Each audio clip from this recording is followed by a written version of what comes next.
कल्कि अवतार भगवान विष्णु के 10वें और आखिरी अवतार माने जाते हैं। कल्कि अवतार से जुड़ी कुछ खास बातें। कल्कि अवतार का जन्म कलयुग के अंत में होगा। कल्कि अवतार के जन्म से सतयुग की शुरुआत होगी। कल्कि अवतार का उद्देश्य धर्म की रक्षा करना और कले राक्षस का वध करना होगा। कल्कि अवतार के बारे में कल्कि पुराण और अग्नि पुराण में जिक्र मिलता है। कल्कि अवतार के बारे में कुछ और खास बातें। कल्कि अवतार के जन्म के बारे में कहा जाता है कि यह सावन महीने की शुक्ल पक्ष की पंचमी को संभल नाम की जगह पर होगा। कल्कि अवतार के पास देवदत्त नाम का घोड़ा होगा। कल्कि अवतार के हाथों में तीर कमान और तलवार होगी। कल्कि अवतार 64 कलाओं में परिपूर्ण होंगे। कल्कि अवतार के 4 भाई होंगे जिनका नाम सुमंत, प्राज्ञ और कवि होगा। कल्कि अवतार में भगवान विष्णु वैष्णो देवी से विवाह करेंगे। कल्कि अवतार को मार्गदर्शन देने वाले परशुराम जी होंगे। कल्कि अवतार, जिसे कल्किन भी कहा जाता है, वह हिंदू भगवान विष्णु के 10वें और अंतिम अवतार की भविष्यवाणी की गई है। वैष्णव ब्रह्मांड विज्ञान के अनुसार कल्कि का जन्म कलयुग के अंत में होना तय है, जो अस्तित्व के चक्रकृत में 4 युगों में से अंतिम है। उनका आगमन कलयुग के अंत को चिन्हित करेगा और ब्रह्मांड के अंतिम विघटन महाप्रलय से पहले सबसे पुण्य युग सत्ययुग की शुरुआत की घोषणा करेगा। पुराणों में कल्कि को ऐसे अवतार के रूप में दर्शाया गया है जो अधर्म के सबसे अंधकार में काल को समाप्त करके और धार्मिकता को बहाल करके अस्तित्व को फिर से जीवंत करेगा। उन्हें देवदत्त नामक एक सफेद घोड़े की सवारी करते और एक ज्वलंत तलवार चलाते हुए वर्णित किया गया है। 2 कल्कि का चित्रण विभिन्न पुराणों में अलग अलग है और उनकी कथा अन्य परंपराओं में भी पाई जाती है। कल्कि भगवान विष्णु के अवतार हैं।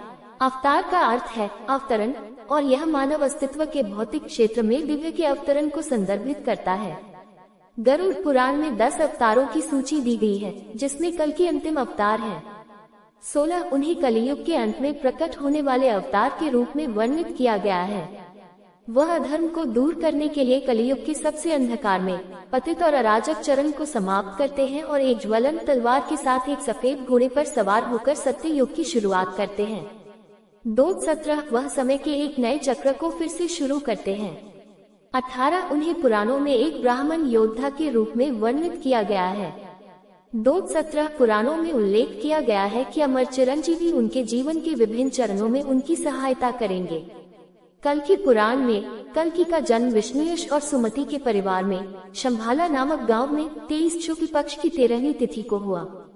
छोटी उम्र में उन्हें धर्म, कर्म, अर्थ, ज्ञान जैसे विषयों पर पवित्र शास्त्र पढ़ाए जाते हैं और परशुराम विष्णु की 6ठे अवतार की देखरेख में सैन्य प्रशिक्षण लेते हैं।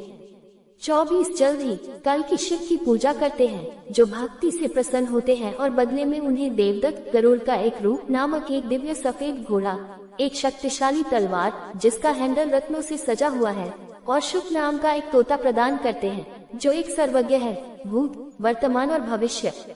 25 अन्य सहायक उपकरण अन्य देवों, देवियों, संतों और धर्मी राजाओं द्वारा भी दिए जाते हैं।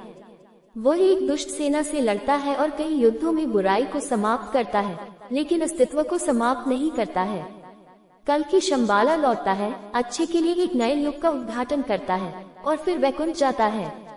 21 कल्कि पुराण में एक बौद्ध शहर का उल्लेख है जिसके निवासी धर्म का पालन नहीं करते हैं, देवताओं, पूर्वजों की पूजा नहीं करते हैं और वर्ण व्यवस्था को कायम नहीं रखते हैं, जिससे कल्कि लड़ता है और जीतता है। कल्कि विष्णुयश के पुत्र के रूप में याज्ञवल्क्य को पुरोहित बनाकर अस्त्र और शस्त्र धारण करके अनार्यों का नाश करेंगे। वे 4 वर्णों में उचित तरीके से नैतिक कानून स्थापित करेंगे। लोग जीवन के सभी चरणों में धर्म के मार्ग पर चलेंगे। जब भविष्य में इस संसार के लगभग सभी लोग मलेच्छ हो जाएंगे और दुष्ट राजा उन पर अत्याचार करेंगे, तब आप पुनः कल्कि अवतार लेंगे और सभी के कष्टों का निवारण करेंगे। हम आपके कल्कि रूप को नमन करते हैं। ये